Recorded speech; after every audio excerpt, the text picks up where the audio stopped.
तीन दोस्त एक साथ एक ही घर में रहते थे, लेकिन दो हर रात 12 बजे बाहर चले जाते थे।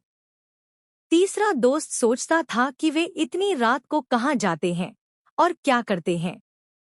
एक दिन उसने दोनों से पूछा, तुम लोग रोज आधी रात को कहाँ जाते हो? दोनों दोस्तों ने जवाब दिया, यह बात हम तुम्हें नहीं बता सकते।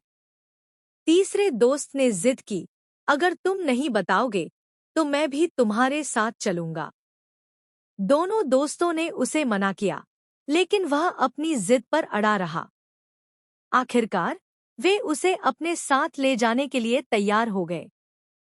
तीनों चुपचाप सुनसान गलियों से होते हुए एक बड़े पुराने घर तक पहुंचे।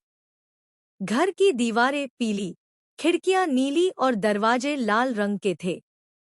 घर के बाहर बेलें लटक रही थी और चारों ओर सन्नाटा था। दोनों दोस्त खिड़की के रास्ते घर के अंदर घुस गए।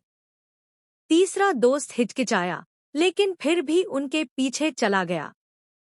घर के अंदर हल्का पीला उजाला था, मगर कोई जाग नहीं रहा था।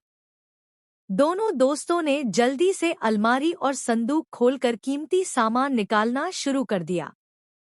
सोने के गहने, नकदी और कीमती कपड़े चुराए जाने लगे। तीसरा दोस्त सहमा हुआ खड़ा था। यह सब देखकर उसका दिल तेजी से धड़कने लगा। तभी उसकी नजर रसोई की ओर गई, जहां मिट्टी के चूल्हे पर गर्मागर्म खीर पक रही थी। वह मीठे का शौकीन था। खीर की खुशबू ने उसे अपनी ओर खींच लिया। उसने रसोई में जाकर खीर से भरी पूरी पतीली उठा ली। जैसे ही वह बाहर निकलने लगा, उसे लगा कोई उसे देख रहा है। घर का मालिक चारपाई पर लेटा था, उसकी बाजू सीधी हवा में उठी हुई थी। तीसरे दोस्त को लगा कि वह उससे खीर मांग रहा है। उसने गरम-गरम खीर चम्मच में भरकर मालिक के हाथ पर डाल दी। जलन की वजह से मालिक अचानक दर्द से करा उठा। वह झट से उठकर बैठ गया और तीनों चोरों को देख लिया। मालिक ने शोर मचाना शुरू कर दिया, जिससे घर के बाकी लोग जाग गए। तीनों दोस्त भागने लगे, लेकिन दरवाजे तक पहुंचने से पहले ही पकड़ लिए गए। मालिक और घर के लोग उन्हें कसकर पकड़ लिया। दोनों चोर पछता रहे थे कि उन्होंने तीसरे दोस्त को अपने साथ क्यों लाया।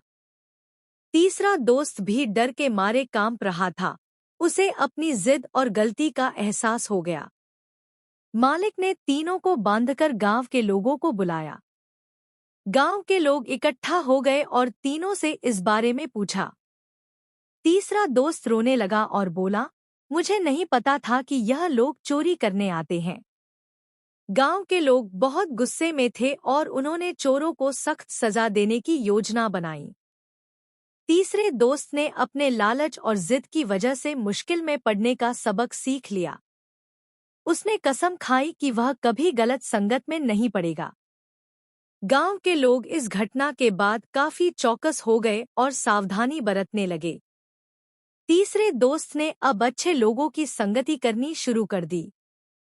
उसने अपनी गलती के लिए अपने परिवार से माफी मांगी। इस घटना ने उसे ईमानदार और समझदार इंसान बना दिया।